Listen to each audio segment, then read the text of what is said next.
और कर्नाटक के चुनाव पर करेंगे विस्तार से चर्चा। शुभाशया गोला यानी कि नमस्कार कन्नड़ में। अपने कन्नड़ मित्रों को ये वीडियो जरूर शेयर कर दीजिएगा।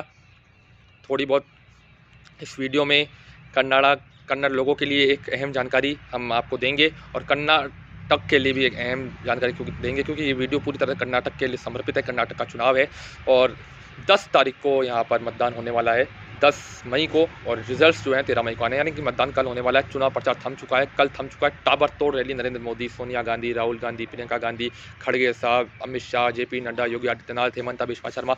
प्रचार तो कैसा रहा सब जानते हैं। कांग्रेस पार्टी प्रचार में बहुत बैकफुट पे रही और बीजेपी ने ज़बरदस्त प्रचार किया। और मेरे जो पत्रकार मित्र हैं, जो हमारे जानकार हैं, रिश्तेदार हैं, एक हमारे नानोसा हैं, एक हमारे पड़ोसी हैं, वो बेलगांव में हैं, एक बेंगलुरु में है, एक शिमागो में है, एक मैसूर में है। तो ऐसे 15-16 लोगों से मैंने बात की तो उन्होंने कहा कि कर्नाटक में जो माहौल चल रहा था 1 महीने पहले, कांग्रेस बहुत एज पे थी और 150 सीटें जीत रही थी आसानी से। लेकिन अब ऐसा नहीं कह सकते, फाइट बहुत तगड़ी है। ऐसा अभी भी नहीं कह सकते कि बीजेपी ये चुनाव जीत जाएगी, लेकिन सिंगल लार्जेस्ट पार्टी हो सकता है बीजेपी बन जाए। कांग्रेस को बहुत बड़ा नुकसान जरूर हुआ है और कर्नाटक में लोग कह रहे हैं कि बजरंग बली की चर्चा गाँव-गाँव तक वहाँ हो रही है। ये मेरी जो पत्रकार साथियों से वहाँ पे बात हुई उसके बारे में मैंने आपको बताया। कर्नाटक के चुनाव से पहले आपको इसका इतिहास जान लेना चाहिए। कर्नाटक में आप तो जानते हैं मौर्य वंश का शासन रह चुका है, फिर नंद वंश, फिर कृष्णराज वंश, इसमें विजयनगर एम्पायर था। उसके अलावा फिर हैदर अली उनके पुत्र टीपू सुल्तान का शासन रहा। उसके बाद ब्रिटिश शासन। यहाँ की ज्योग्राफी की बात करें तो डेक्कन प्लेटूज यहाँ का एक अहम हिस्सा है। उसके अलावा एपी फॉल्स, कर्नाटक के वाटर रिसोर्सेज बहुत पॉपुलर हैं पूरे देश के अंदर। इसके अलावा जो है वो और कई चीज़ें हैं इसके अंदर। कर्नाटक के अंदर यहाँ की जो भाषा है वो कन्नड़ है, आप सब जानते हैं। यहाँ की ऑफिशियल भाषा कन्नड़ है और 75% लोग यहाँ कन्नड़ बोलते हैं। अहम समुदायों की बात करें तो वोकालिंगा, लिंगायत और इसके अलावा कई और समुदाय यहाँ पर है। अब यहाँ की जो पॉलिटिक्स है कर्नाटक की, वो 3 पार्टियों के इर्द गिर्द घूम रही है, जेडीएस, बीजेपी, कांग्रेस। हालांकि आम आदमी पार्टी चुनाव लड़ रही है 209 सीटों पर। हो सकता है 209 सीटों पर उसकी जमानत जब्त हो जाए। बिल्कुल सही बात कह रहा हूँ मैं, 209 की 209 सीटों पर जमानत जब्त है आम आदमी पार्टी की। यहाँ कुछ भी उसका नहीं है, सिर्फ फालतू का हुआ हक चल रहा है। कर्नाटक के बारे में शुरुआत हम आपको कुछ आंकड़े अच्छे से दिखाना चाहेंगे। ये देखिए, आप कर्नाटक का मैप देख ली सबसे पहले। ये कर्नाटक का नक्शा है।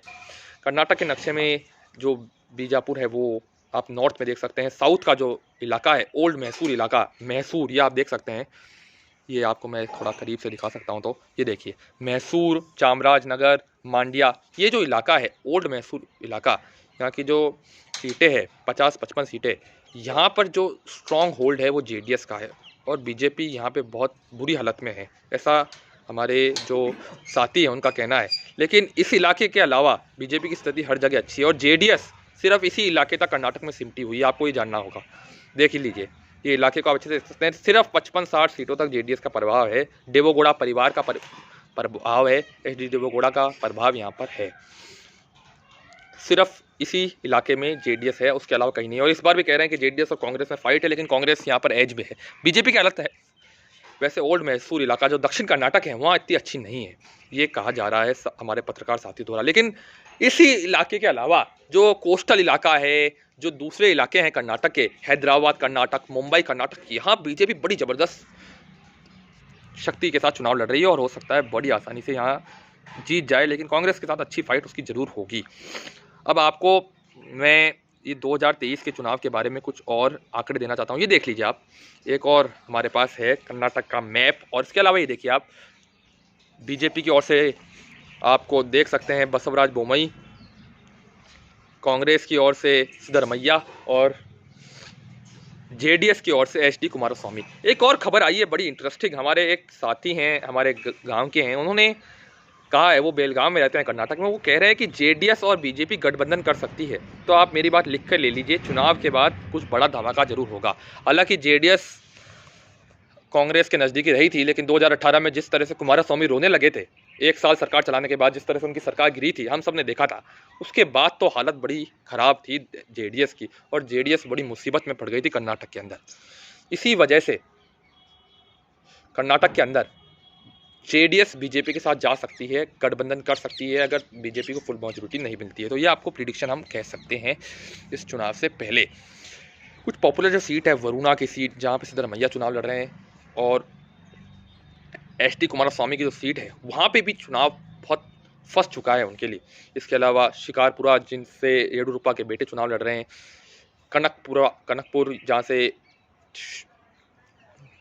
यहाँ पे चुनाव लड़ रहे हैं डी के शिव कुमार कांग्रेस के प्रदेश अध्यक्ष, यहाँ से भी अच्छा फाइट होगी। अब बात करते हैं असली मुद्दों की। देखिए कर्नाटक में रीजन वाइज हम पहले बात कर लेते हैं पूरी। तो रीजन वाइज में कर्नाटक में 5 कुल रीजन्स हैं। आपको मैं मैप के माध्यम से समझाऊंगा। रीजन पॉलिटिक्स आपको समझनी होगी। मुद्दे जो हैं बजरंग बली के, बजरंग दल के, और वो सब हम आपको विस्तार से ज़रूर बताएंगे, लेकिन पहले आपको ये मैप अच्छे से जान लेना चाहिए। देख लीजिए आप मैप वापस। 5 इलाके हैं। ये इलाका जो है साउथ का इलाका जिसको ओल्ड मैसूर रीजन कहते हैं, आप देख लीजिए ओल्ड मैसूर रीजन, यहाँ पर बीजेपी की हालत टाइट है।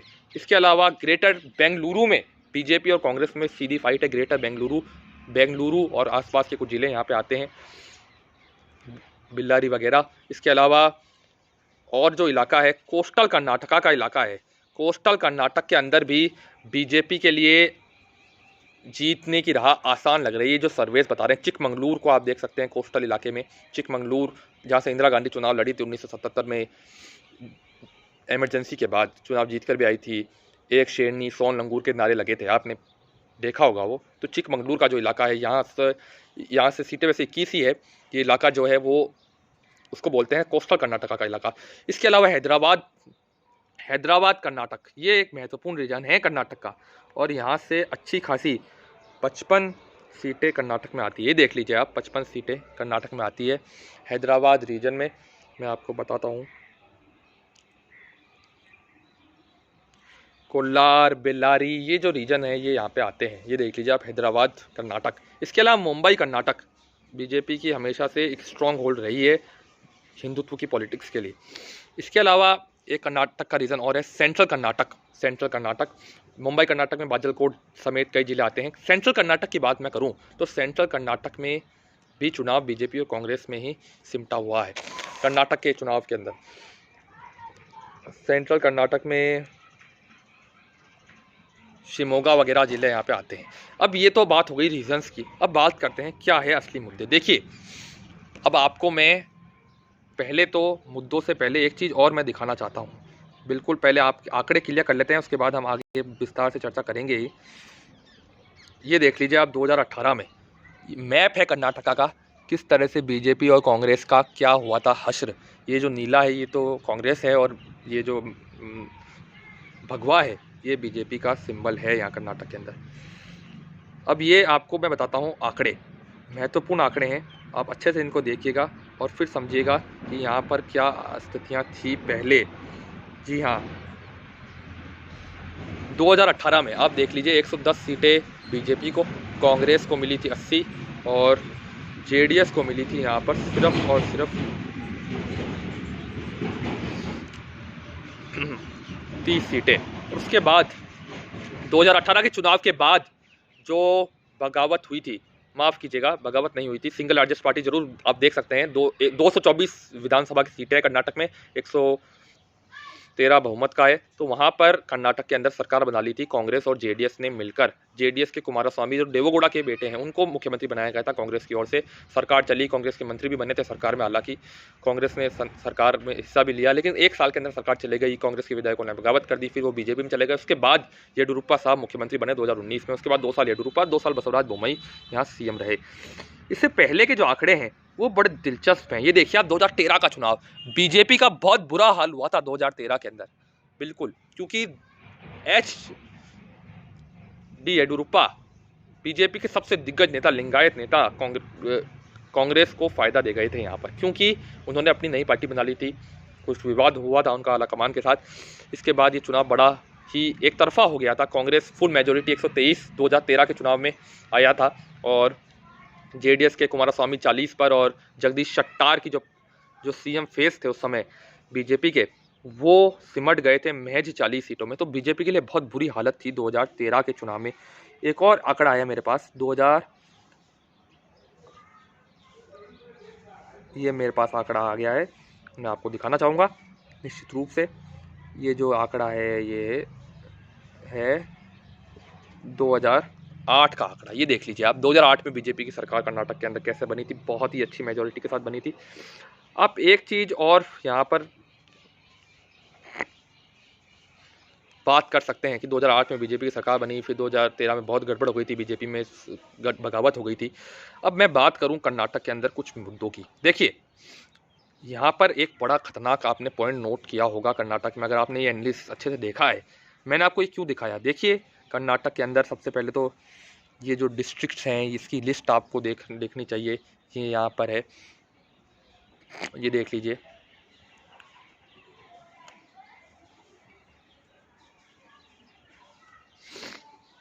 तो ये कर्नाटक का चुनाव इस तरह से चल रहा है यहाँ पर।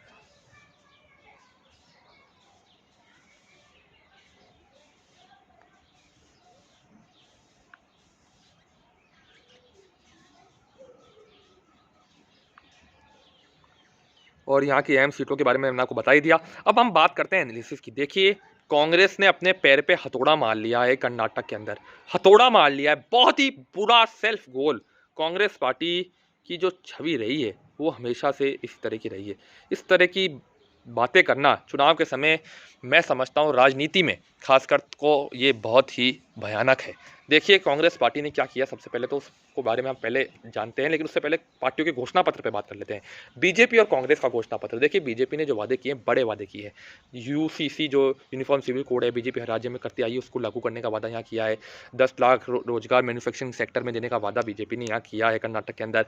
इसके अलावा कई और वादे हैं, जैसे कि हर बुजुर्ग के लिए मुफ्त हेल्थ चेकअप हर साल, ये कुछ वादा किया गया है। स्मार्ट क्लासेस, इसके अलावा अटल आहार केंद्र खोले जाएंगे हर जिले में, हर गांव में, ये एक वादे किए गए हैं कर्नाटक के अंदर बीजेपी द्वारा। इसके अलावा भी बीजेपी ने कई वादे किए हैं, मुख्य वादे यही हैं। कांग्रेस के वादे बताऊं तो कांग्रेस ने वादे यहाँ पे कर्नाटक में किए हैं। सबसे बड़ा वादा तो खैर वही है, बजरंग दल पे प्रतिबंध लगा देंगे, पीएफआई से तुलना कर दी, उस सब पे बाद में आऊँगा। लेकिन दूसरे वादे जो हैं वो यही है कि कांग्रेस पार्टी यहाँ पे महिलाओं को मुफ्त यात्रा देगी। गारंटीज कांग्रेस ने पहले दे दी थी, 250 यूनिट मुफ्त बिजली, मुफ्त चावल 10 किलो। इस तरह की बातें कर्नाटक में हो रही है यहाँ पर। तो ये घोषणा पत्र है कांग्रेस और बीजेपी का। कांग्रेस ने हालांकि कई और रोजगार देने के वादे किए हैं। इसके अलावा कई और वादे कांग्रेस की ओर से किए गए हैं कर्नाटक के अंदर। ये कांग्रेस और बीजेपी के घोषणा पत्र की बात हमने करी। अब आगे चलते हैं इस वीडियो के दूसरे अंश पर। देखिए, गालियाँ इस चुनाव में खूब पड़ी। खड़गे ने मोदी जी को कह दिया साफ है, वो भी टर्निंग पॉइंट है, उस पर भी मैं बात करूंगा बाद में, लेकिन ये गाली है। विष कन्या कह दिया बीजेपी के विधायक ने सोनिया गांधी को। इसके अलावा यहाँ पे खड़गे को हत्या की साजिश हुई। टीपू सुल्तान का मुद्दा छाया रहा। केरल स्टोरी जो पिक्चर आई है, किस तरह से केरल में लव जिहाद चल रहा है उसके बारे में, और इसके अलावा कई चर्चाएं हुई। इसके बाद गालियां का छोड़ थमा नहीं आखिरी तक इस चुनाव के अंदर। ये सब गालियों का मुद्दा यहाँ कर्नाटक के अंदर रहा। कांग्रेस के लिए ये गालियां कितनी भारी पड़ेगी ये तो अभी बताया नहीं जा सकता। लेकिन अब बात करूं रैलीज की, तो रैलीज में नरेंद्र मोदी कहीं पीछे नहीं रहे किसी से भी। मोदी जी ने यहाँ पर कर्नाटक में अपना पूरा दम झोंक दिया। 20 रैली मोदी ने की, 22 रैली अमित शाह ने की, 40 रैली नवीन नड्डा ने की। लेकिन मोदी, योगी, हिमंता बिस्वा शर्मा, ये तीन बीजेपी के हैं प्रचार करने वाली, ये बहुत तगड़े हैं। मोदी जी ने कहाँ का रैली करी? बेंगलुरु में 2 दिन लगातार रोड शो किया है। बेंगलुरु में हमारे एक नानोसा हैं, उनका नाम मैं डिस्क्लोज नहीं करूंगा, उन्होंने कहा कि बहुत ज़बरदस्त प्रभाव बेंगलुरु की 28 की 28 सीटें बीजेपी बहुत अच्छी स्थिति में है ग्रेटर बेंगलुरु में, क्योंकि मोदी जी ने 2 दिन लगातार रोड शो किया, एक दिन 28 किलोमीटर का, एक दिन 8 किलोमीटर का। मोदी जी ने हालांकि और कई जगह भी रैली करी, बादामी में रैली करी, बिल्लारी में रैली करी। इसके अलावा मोदी जी कई और जगह भी कर्नाटक के अंदर पहुंचे, और बीजापुर वो पहुंचे थे शुरुआत में अपनी योजनाओं का लक्ष्मण करने। तो मोदी जी ने पूरा दम झोंक दिया कर्नाटक के अंदर। सोनिया गांधी ने हुबली में 2019 के बाद पहली रैली करी। 4 साल बाद उनको लगता है कि कर्नाटक में कुछ हो सकता है, तो यहाँ वो पहुंच गई। खड़गे साहब तो यहाँ लगे रहे, उनके लिए तो वजूद का चुनाव है कर्नाटक का, आपको पता है कर्नाटक का ये वजूद का चुनाव है खड़गे साहब के लिए। इसके अलावा भी कुछ और हैं, जैसे कि योगी आदित्यनाथ जिन्होंने बेंगलुरु में रोड शो किया, अमित शाह लगे रहे, वो तो बहुत ज़्यादा प्रचार अमित शाह ने वहाँ कर्नाटक में किया है। हालांकि अमित शाह का उस तरह से प्रभाव नहीं है जिस तरह से ना बीजेपी का बनाते हैं नरेंद्र मोदी। तो ये तो प्रचार की बात हमने आपको बता दी। अब बात करते हैं कुछ और बातों की। देखिए,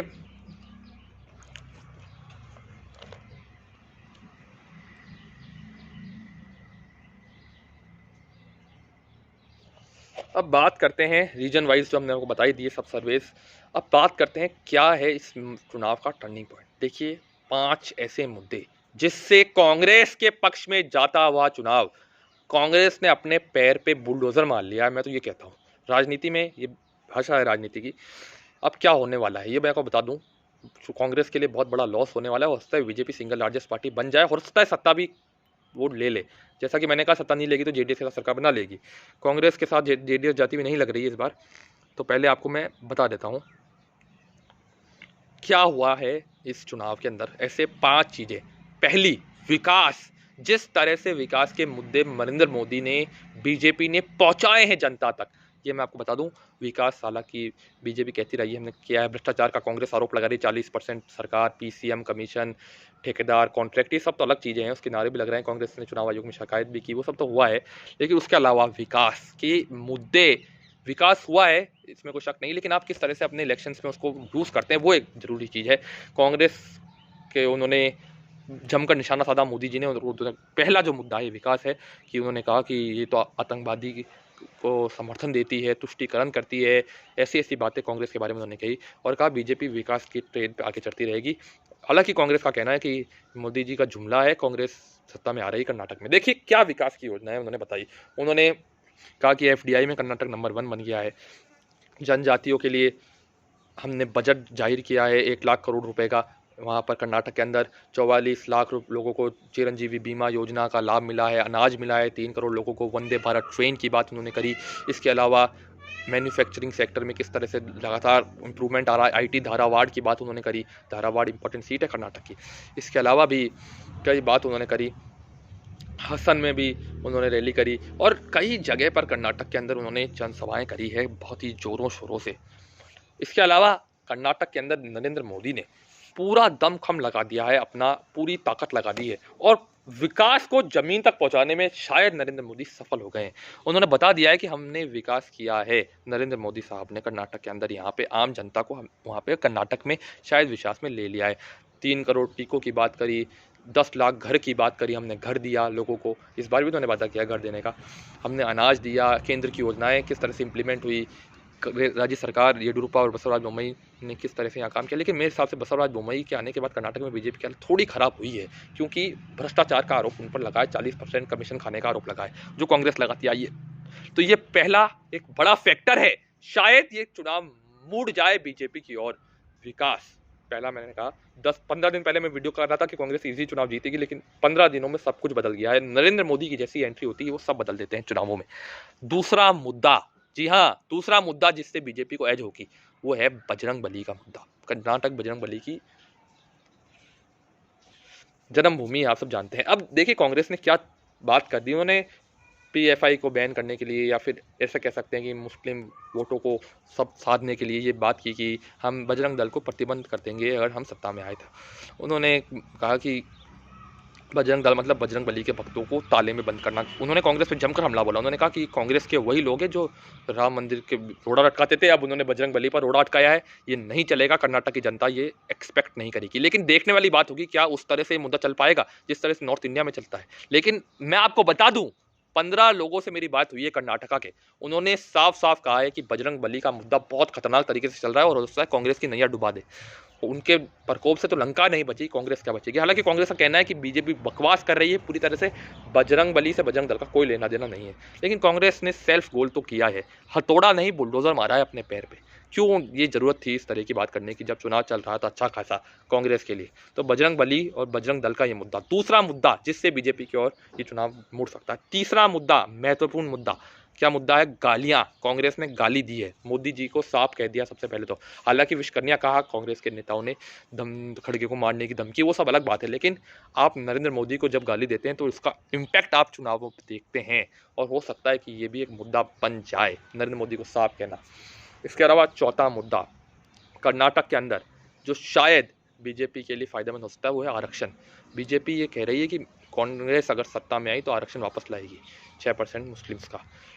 हालांकि बीजेपी ने कहा 10% ईडब्ल्यूएस में हमने मुस्लिम्स को इंक्लूड करा है, उनका भी ध्यान रखा है। लेकिन बात दरअसल ये है कि कांग्रेस का कहना है कि हम मुस्लिम्स को आरक्षण देंगे, लिंगायत और वोकालिंगा को भी हम साथ में रखेंगे। लेकिन बीजेपी का जो कहना है वो ये है कि लिंगायत और वोकालिंगा को साइडलाइन कर कर इनका आरक्षण छीनकर लिंगायत, वोकालिंगा, एससी और दलित का 6% आरक्षण छीनकर कांग्रेस वाले मुस्लिम्स को दे देंगे।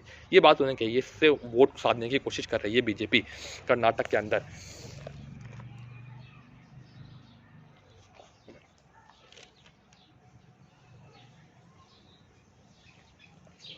ये कुछ थे मुद्दे, और एक आखिरी मुद्दा जिससे चुनाव बदल सकता है, चौथा पांचवा मुद्दा जो मैंने बोला, आखिरी मुद्दा है नरेंद्र मोदी का धुआंधार प्रचार। जी हाँ, नरेंद्र मोदी जहां जाते हैं, गुजरात में 2017 में बीजेपी हार रही थी, पाटीदार आंदोलन, कुछ बहुत चीज़ें चल रही थी, आनंदीबेन पटेल का इस्तीफा, पटेल नाराज थे, हार्दिक पटेल, अल्पेश ठाकुर, जिग्नेश मेवानी उभर रहे थे, लेकिन उसके बाद भी बीजेपी जीतने में सफल हुई थी। हालांकि बहुत ही माइनर अंतर से जीती थी बीजेपी, लेकिन जीतने में कम से कम सफल हुई थी बीजेपी कर्नाटक के अंदर। तो ये थी कर्नाटक की बात। अब हम कुछ वीआईपी सीट्स की आपको बता दूं, ये मैं आपको ये दिखाना चाहता हूँ। ये देखिए, चन्नापटना जो ये सीट है, ये कुमारस्वामी साहब की सीट है, और ये जो सीट है यहाँ पर भी शानदार मुकाबला चल रहा है, और कुमारस्वामी हो सकता है चुनाव हार जाएं कर्नाटक में, ये बताया जा रहा है। इस बार क्या होगा ये तो देखने वाली बात होगी, लेकिन मुझे लगता है कि कुमारस्वामी के लिए आसान नहीं होगा ये चुनाव जीतना। बड़ा मुश्किल भी नहीं होगा ऐसे तो, लेकिन इतना आसान नहीं होगा। ये देख लीजिए आप, शिगौन सीट है बसवराज बोम्मई की, आसानी से जीत जाएंगे बताया जा रहा है वहाँ पे। वरुणा सीट सिद्धरमैया की, कनकपुर सीट जो मैंने बताया डीके शिव कुमार की, और यहाँ पर सीट आई है चन्नापाटन की सीट है कुमारस्वामी की। तो अब कर्नाटक का चुनाव, आखिरी बात हम करते हैं, इस वीडियो को ख़त्म करते हैं, ज़्यादा लंबा नहीं करेंगे। देखिए, जो 20 लोगों से मेरी कर्नाटक में बात हुई है, ये चुनाव बदल चुका है। 15 दिन पहले कांग्रेस की जो स्थिति थी वो पूरी तरह से बदल चुकी है, और बीजेपी सत्ता की ओर है, सिंगल लार्जेस्ट पार्टी बनने जा रही है। कांग्रेस को नुकसान होगा। बजरंग दल का मुद्दा सबसे महत्वपूर्ण, शायद जिस तरह से इसको बीजेपी ने उठाया है, दक्षिण का राज्य है, जैसा कि मैंने बार बार कहा कि नॉर्थ इंडिया का कोई राज्य होता तो कांग्रेस का यहाँ से सफाया हो जाता, लेकिन दक्षिण का राज्य है तो देखना जरूरी है। लेकिन मेरे जो मित्र हैं, जो पत्रकार हैं, हमारे गाँव के जो लोग हैं, हमारे ननियाल के जो लोग हैं, हमारे रिश्तेदारों में जो लोग हैं, हमारे पत्रकार महोदय, हमारी जो वहाँ की टीम हमारी गई है, मैं आपको सच्चाई बता रहा हूँ कि हमने टीम भेजी थी वहाँ पे लोगों से बात करने के लिए, हमने फ़ोन पे बात करी अपने रिश्तेदारों से, और हमने जो सर्वेस किए हैं बेंगलुरु में, बेलगांव के अंदर, बिल्लारी के अंदर, मैसूर के अंदर, चामराजनगर के अंदर, चिकमंगलूर के अंदर, इसके अलावा हमने यहाँ पर हसन के अंदर यहाँ पर सर्वेस किए, इसके अलावा बेलूर के अंदर, कई जगहों पर हमारी टीम वहाँ पर गई, और बताया जा रहा है कि बजरंग बली का मुद्दा बहुत ही तेज़ी से लोगों के अंदर, लोगों के जहन में है। अब देखने वाली बात होगी कि ये मुद्दा कितना इम्पैक्टफुल करेगा। लेकिन अब ये कर्नाटक का चुनाव आखिरी चरण में था, कल वोटिंग होनी है, 10 तारीख को, 13 मई को रिजल्ट आएंगे। ये चुनाव महत्वपूर्ण है, 28 लोकसभा सीट है, 2024 को भी प्रभावित निश्चित रूप से करेगा, और उम्मीद की जा रही है कि चुनाव में बीजेपी को एज होगी। 15 दिन पहले जो स्थिति थी वो बिल्कुल नहीं है, जो कांग्रेस ने अपने पैर पे बुलडोजर चलाया है। जैसा कि मैंने बार बार कहा, कांग्रेस की हमेशा आदत रही है, फुटबॉल के मैच में जैसा कि आप सेल्फ गोल कर देते हैं, तो अपने ही गोल पे सेल्फ गोल कर दिया कांग्रेस ने। ये कहने वाली बात निश्चित रूप से होगी। कांग्रेस ने एक और गलती आखिरी में कर दी, संप्रभुता की हम रक्षा करेंगे, सोनिया गांधी की बात वहाँ पर आई, संप्रभुता की रक्षा करेंगे कर्नाटक की। आप कर्नाटक की संप्रभुता की रक्षा कैसे कर सकते हैं? कर्नाटक भारत में अपने आप में एक स्टेट है, और भारत की संप्रभुता की रक्षा करेंगे वो एक अलग बात है। संप्रभुता मतलब एक आज़ाद देश, तो कर्नाटक तो एक राज्य है अंदर कर्नाटक के, तो इसको टुकड़े टुकड़े गैंग से बीजेपी ने जोड़ दिया। हालांकि बीजेपी कांग्रेस का कहना है कि सोनिया गांधी ने अपने रैली में ऐसा कोई स्टेटमेंट नहीं दिया, लेकिन ट्वीट जरूर किया गया कांग्रेस के, और वो हटाया भी नहीं गया 2 दिनों से। तो कांग्रेस पार्टी संप्रभुता का मुद्दा ले आएगी, केरल स्टोरी पर कांग्रेस डिफेंड करेगी। कांग्रेस पार्टी के मैं खिलाफ नहीं बोल रहा हूँ, लेकिन बात सच्चाई यही है, आरक्षण के मुद्दे पे झोल मोल करेगी। इसके अलावा कर्नाटक के अंदर कुछ कांग्रेस के लैज भी हुए हैं, ऐसे तो मैं कहूँ तो लिंगायत का एक समुदाय है ओल्ड मैसूर इलाके में, बहुत ही मजबूत, उसको उन्होंने कांग्रेस को समर्थन दे दिया है। लेकिन लिंगायत वोकालिंगा वोट है वो कांग्रेस को क्या मिलेंगे, ये देखने वाली बात होगी। लेकिन ये चुनाव बदल चुका है। जो टीवीज़ पर जो दिल्ली में बैठ के आ रहे हैं लोग, वो इस बात को नहीं जानते। क्यों नहीं जानते? क्योंकि उनकी फ़्लाइट उतरती है बेंगलुरु, और वहाँ से जो वो जाते हैं मैसूर की, और वहाँ बीजेपी का स्ट्रॉन्ग होल्ड नहीं है, जैसा कि मैंने आपको पहले बताया। तो वो बिल्लारी की ओर जाएँ, वो बीजापुर की ओर जाएँ, बिदर की ओर जाएँ, चिकमंगलूर की ओर जाएँ, यहाँ जाए तो उनको पता चलेगा कि बीजेपी की ताकत कर्नाटक में अंदर क्या है। कर्नाटक का ये चुनाव महत्वपूर्ण है, कई विवाद इसके अंदर हुए, टीपू सुल्तान का एंट्री हुई, लेकिन अब देखने वाली बात होगी क्या है। नेशनल मीडिया हालांकि अभी भी कांग्रेस को नंबर 1 पार्टी बता रहा है, सिंगल लार्जेस्ट पार्टी बता रहा है, सत्ता में आती हुई बता रहा है, लेकिन चुनाव बदल चुका है निश्चित रूप से। हमारे जो कन्नड़ वासी हैं, हमारे जो कर्नाटक में सर्वेस किए, हमारे जो हमने बात करी हमारे रिश्तेदारों से, हमारे जो एक नाना हैं उनसे, और जो कर्नाटक के अंदर रहते हैं, बेंगलुरु के अंदर, बेलगाम के अंदर हैं, बेल्लारी के अंदर है, इसके अलावा हसन के अंदर, हावेरी के अंदर, चिकमंगलूर के अंदर, चित्रदूत के अंदर, कई जगह पर, कालाबुर्गी के अंदर हमने सर्वेस किए हैं और ऐसा पता चल रहा है कि कर्नाटक का चुनाव बदल चुका है। वो स्थिति नहीं है जो 15 दिन पहले कांग्रेस की थी। घोषणा पत्र का तो कोई खास प्रभाव नहीं पड़ता कर्नाटक में, और विकास का जो मुद्दा बीजेपी ने उठाया है जोरों शोरों से। कांग्रेस हालांकि कह रही है भ्रष्टाचार भ्रष्टाचार भ्रष्टाचार, 40% कमीशन, एक ही मुद्दा कांग्रेस का दिख रहा है, और इसके अलावा मुफ्त की गारंटी। आज ये अच्छा बड़ा मुद्दा है कर्नाटक के अंदर, लेकिन क्या ये चलेगा, ये देखने वाली बात होगी। कर्नाटक के अंदर वो कह रहे हैं कि गारंटीज 200 यूनिट मुफ्त बिजली, मुफ्त भत्ता बेरोजगारों को, महिला मुखिया को 10,000 रुपये, 10 किलो चावल। जेडीएस का कहना है कि हम तो दोनों से अलग रहेंगे, लेकिन बताया जा रहा है कि बीजेपी की ओर सपोर्ट जाएगा जेडीएस का, अगर बीजेपी सत्ता से दूर रही तो। जेडीएस तो यहाँ पे ऐसे कोई खास नहीं लड़ रही चुनाव, और परिवार में झगड़ा हो गया था, सब हुआ था उधर, उनका भी वहाँ पर अपने बड़े भाई को टिकट देने के चक्कर में हासन में। तो अब बड़े भाई की पत्नी को कुमारस्वामी टिकट देना चाहते थे, पार्टी के कार्यकर्ता को नहीं देना चाहते थे, ऐसा कोई नाटक वहाँ पे कर्नाटक में हुए थे कुमारस्वामी परिवार में, लेकिन अब वो सुलझ चुके हैं। कर्नाटक में जेडीएस की ताकत से चुनाव लड़ रही है, 207 सीटों पर 223 पर कांग्रेस, 224 की 224 पर बीजेपी और 209 पर आम आदमी पार्टी। आम आदमी पार्टी का 0 है यहाँ पर। कांग्रेस की तरफ एक और नेगेटिव मुद्दा जा रहा है। एसडीपीआई जो पीएफआई का बैंड संस्था का एक पॉलिटिकल संगठन है, उसने वहाँ पर अब कैंडिडेट सपोर्ट कर दिए कांग्रेस के, तो ये शायद कांग्रेस के लिए भारी पड़ सकता है। तुष्टीकरण की नीति कांग्रेस के लिए भारी पड़ सकती है, भाजपा इसको ध्रुवीकरण में बदलना चाहती है। तुष्टीकरण क्या कांग्रेस को भारी पड़ेगा, ये देखने वाली बात होगी। कर्नाटक का चुनाव बदल जरूर चुका है, वो स्थिति नहीं है जो 15 दिन पहले थी। क्या कर्नाटक में होगा, हमारे कन्नड़ वासियों को बहुत बहुत धन्यवाद ये वीडियो देखने के लिए। ये वीडियो कन्नड़ वासियों तक, कर्नाटक वासियों से तक जरूर पहुंचाएं, उनकी राय बहुत जरूरी है इस वक्त। कर्नाटक के अंदर 10 मई को वोटिंग है, सब वोट करें कर्नाटक में, मेरी यही अपील है सबसे। और 13 मई को रिजल्ट आएंगे, देखने वाली बात होगी। हमने जो बात की 15 लोगों से, बेंगलुरु, बेलगांव, चिकमंगलूर, चामराजनगर, मैसूर, नॉर्थ कर्नाटक के बीदर, बीजापुर, हावेरी, हासन, कर्नाटक के अंदर जहाँ जहाँ हमने बात करी, हमें ये पता चला कि कर्नाटक का ये चुनाव बदल चुका है। बदामी तो अब देखने वाली बात होगी कि निजलिंग पाक कामराज, देवगौड़ा जैसे बड़े बड़े नेता देश के कर्नाटक से आए, निर्मला सीतारमण, तो अब देखने वाली बात होगी कि क्या होगा। और सीएम कौन बनेगा बीजेपी की ओर से, ये पता नहीं है। हो सकता है कि बीजेपी की ओर से सीएम बोम्मई साहब ही बन जाए। सीटी रवि का नाम उछाला है, वहाँ के एक नेता ईश्वरप्पा ने। जगदीश शेट्टार और लक्ष्मण स्वादी की जाने से कितना नुकसान होगा, ये देखने वाली बात होगी। जो लिंगायत के बड़े नेता हैं, लिंगायत वोट शिफ्ट होगा क्या कांग्रेस की ओर। लिंगायत नेता हैं दोनों जो बीजेपी छोड़कर गए हैं, और लिंगायत वोट क्या बीजेपी बचा पाएगी। येडुरुप्पा के इलाके में सेंट्रल कर्नाटक में बीजेपी का कैसा प्रदर्शन रहेगा, लिंगायत वोकालिंगा समुदाय किसको वोट देगा, इंपॉर्टेंट है। वोकालिंगा समुदाय जेडीएस और कांग्रेस का वोट बैंक है, लिंगायत बीजेपी का वोट बैंक है। तो ये सब फैक्टर्स कर्नाटक के अंदर यहाँ चल रहे हैं। अब ये देखने वाली बात होगी इस चुनाव में आगे आगे होता क्या है। बताया जा रहा है कि कांग्रेस सिंगल लार्जेस्ट पार्टी जो 10 दिन पहले बन रही थी, फुल मेजोरिटी आ रही थी, अब बीजेपी सिंगल लार्जेस्ट पार्टी बन रही है। कांग्रेस और जेडीएस क्या गठबंधन करेंगे, या बीजेपी और जेडीएस गठबंधन करेंगे, लेकिन चुनाव बड़ा खाटे का है, कुछ भी हो सकता है, कहना मुश्किल है।